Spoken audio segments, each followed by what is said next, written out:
สุขสบายดีพ่อแม่พี่น้องFCที่หักแพงสมองสุบอนสุขูสุขคนเนาะยินดีต้อนรับทุกท่านเข้าสู่ส่องสบูซาแนวเนาะพี่น้องบ่ว่าทางฝั่งลาวฝั่งไทยหรือว่าทาง USA เนาะพี่น้องเนาะที่เขามารับเบิ่งรับชมในขณะนี้เด้อพี่น้อง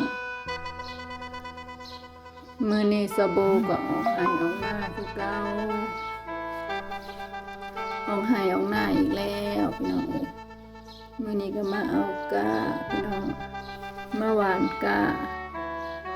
ตอนนี้เคยลาวกับบ่าวเตาก็ได้ขาดไว้เรียบร้อยแล้วพี่น้องบ่าวเตากำลังมัดหัวพี่น้องทางข้างหน้าก็จะมีใหญ่เนาะพี่น้องเลยตะกะซาโบก็สี่ตาทั้งตาน้อยๆพี่น้องคันเว้าแล้วก็สามตาเลยพี่น้องก็สิเอาสำนีแล้วพี่น้องบ่ดำหลายเพราะว่าทางครอบครัวซาโบก็ยุ่งยากหลายอย่างเนาะพี่น้องทั้งร้านทั้งพอ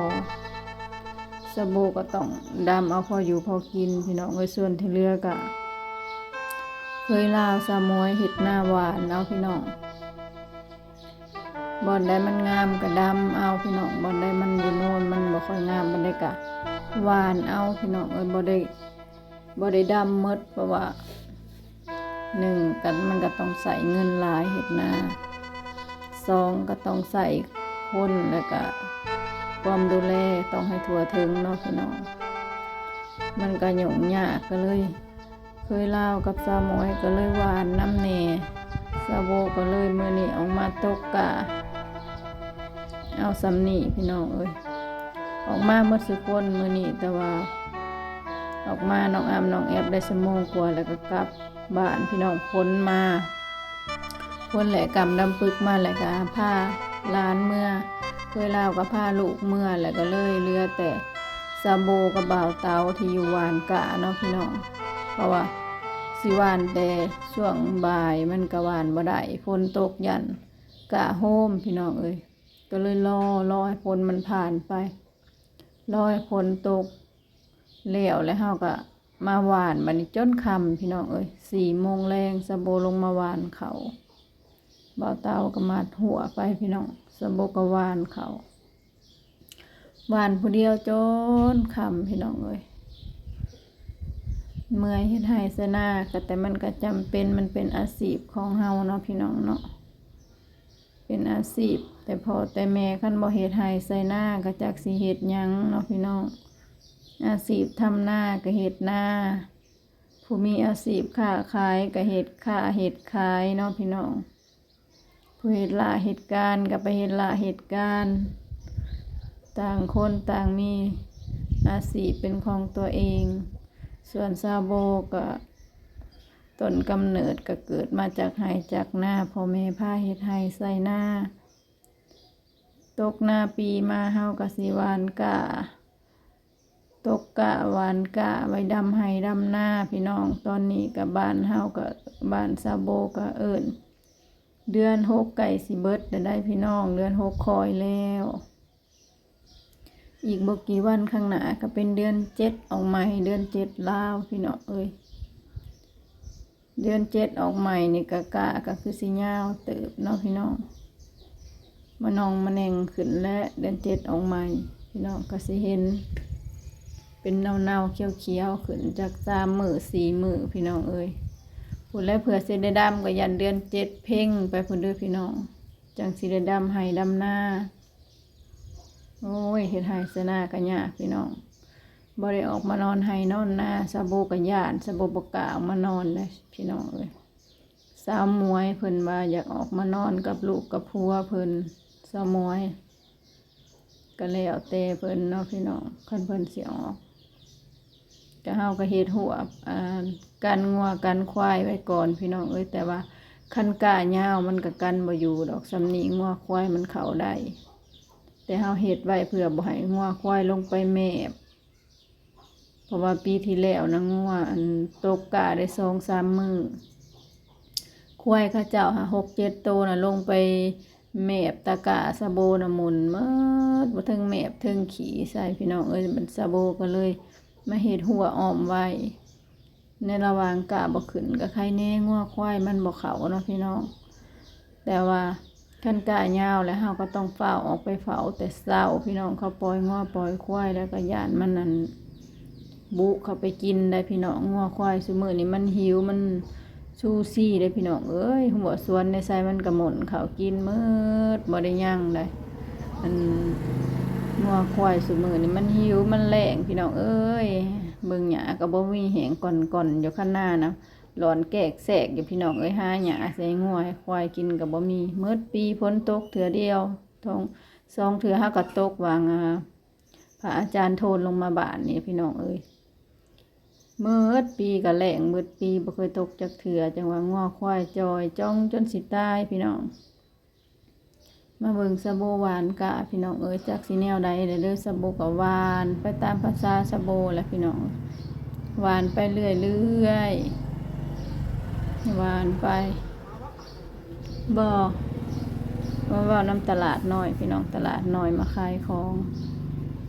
ก็เบิ่งสะโบหวานเขาหวานไปเรื่อยพี่น้องเอ้ยเพราะว่าปกติสะโบอยู่ตอนบ่มีพี่น้องมาช่วงโควิด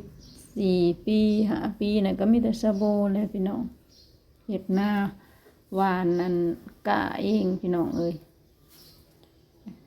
ไถแล้วก็หวานบางปีสะโบก็บ่ได้เฮ็ดสะโบเลี้ยงแต่งัวปีหนึ่งคือว่ามีน้องนุ่งอยู่หลายคนแล้วก็ซอยกันเฮ็ดพี่น้องคันบ่เฮ็ดซื้อกินก็บ่ไหวได้ค่ะบ่ได้มีอาชีพค้าขายบ่ได้มีการมีงานเฮ็ดเนาะพี่น้องซื้อข้าวกินก็บ่แม่นเรื่องง่ายพี่น้องเอ้ยเฮาต้องเฮ็ดอยู่เฮ็ดกินหาอยู่หากินแต่นี่ก็ยังหาเงินใส่นำก็บ่ทันเนาะพี่น้องคันไปซื้อข้าวกินนี่พอได้ตายพี่น้องเอ้ยหวานเบิ่งสะโบหวานไปเรื่อยๆแล้วก็ถ้าติดตามเนาะพี่น้องว่าตอนมันขึ้นมันสิทีหรือมันสิห่างเนาะพี่น้องจ้อยสิยิงเขียวหากันก็บ่เห็นบ่จักพี่น้องก็แย่งก็ย่างบ่จักเพราะว่าแต่คนงามหวานก็ต้องงามคือคนหวานนี่กะกันเนาะพี่น้องเนาะกะกันนี่บ่ว่าที่สิขึ้นห่างก็แย่งก็ย่างมันลุกจนครึ่งให้ก็บ่ได้กะพร้อม10-20 หมาดก็ตายเด้แนวนี้เนาะพี่น้องสะโบสิหวานให้มันทีๆโลกข้าวเดียวได้100 หมัดเลยพี่น้องเอ้ยถ้าเบิ่งเด้อกะสะโบบัดมันขึ้นนี่ซ้ำสิคักสะโบหวานแบบทีๆเลยเอาสำเม็ดมักแตงรสสะโบหวานนี่บ่ได้สอน้ำไผเด้อพี่น้องเอ้ยหวานไปเรื่อยๆหวานอย่างเดียวจักถั่วหรือบ่ถั่วจักลงไซบ่ฮู้พี่น้องเอ้ยอันแจตะกะเพิ่นก็โอ้ยหญ้าอุยุอะหญ้าฮอดบ่ขุดบ่ทางอันบ่าวเตากับเคยลาวเฮ็ดพี่น้องเอ้ยเจตะกะก็ดิโอ้หญ้าลายว่าซะบ่ไหวว่าซะนี่ก็เอาออกมาลายแล้วเพิ่นว่าเพิ่นไทยบ่อยากเข้าเพิ่นว่ามันหญ้าลายมันอันต้นเพื่องเก่าอะไรพี่น้องเอ้ยตอนนี้ก็ค่ำแล้ว5 โมงสิ6 โมงแลงแล้วได้พี่น้องสะโบหวานเขานี่จนสิ6 โมงแลงฝนก็ตกดินเบิดมื้อพี่น้องก็บ่เบิดมื้อตั้งแต่บ่ายพี่น้องจนค่ำสะโบก็หวานกะตากฝนเลยพี่น้องสะโบตั้งกล่องไว้แล้วสะโบก็หวานตากฝนจนค่ำจนพ้นเช้าพี่น้องเอ้ยสะโบจังได้อันแล้วตอนนี้ก็สิแล้วพี่น้องให้สุดท้ายเลยสะโบหวานก็สิแล้วพี่น้องเอ้ยเมื่อยหวานเขากะปวดเบิดแขนพี่น้องมีแต่วีกับวีอย่างเดียวสะโบหวานกะแล้วแหละพี่น้อง4 ตาที่4กันน้อยๆเนาะพี่น้องเอ้ยมันเหมือนแบบกะ3 ตาแหละพี่น้องดำนะนี่เฮาคือหน้าสีดำอันนี้กะ3 ตากายน่ะก็คือเห็ดหน้าหวานนะพี่น้องแต่ว่ามือหวานหน้านี่สะโบบ่ได้มาถ่ายคลิปให้เบิ่งเนาะช่วงนี้ก็บ่ได้คอยลงคลิปพี่น้องเอ้ยกะไทยหุดหน้าแล้วก็หวานหน้าพี่น้องสะโบก็เลยบ่ว่างถ่ายคลิปให้พ่อแม่พี่น้อง ได้เบิ่งได้ชมก็ขอโทษขออภัยละลายๆเด้อสบู่ก็ยากช่วงนี้เอาหลานพี่น้องเอ้ยก็เลยบ่ค่อยได้อัปเดตให้เบิ่งให้ชมเนาะพี่น้องตอนนี้กับบรรยากาศกับฝนตกลิ้นหน่อยหนาเสะเสะเสะอยู่พี่น้องเอ้ยเวลาก็ค่อยคำลงแรงนะพี่น้องสบู่ก็สิได้อำลาพาจากพ่อแม่พี่น้องลงเพียงเท่านี้พี่น้องเอ้ยขอบคุณสมองสบอนที่เขามารับเบิ่งรับชมเด้อพอกันใหม่คลิปหน้าเด้อพี่น้องเด้อพอกันใหม่คลิปหน้าพี่น้องสบายดี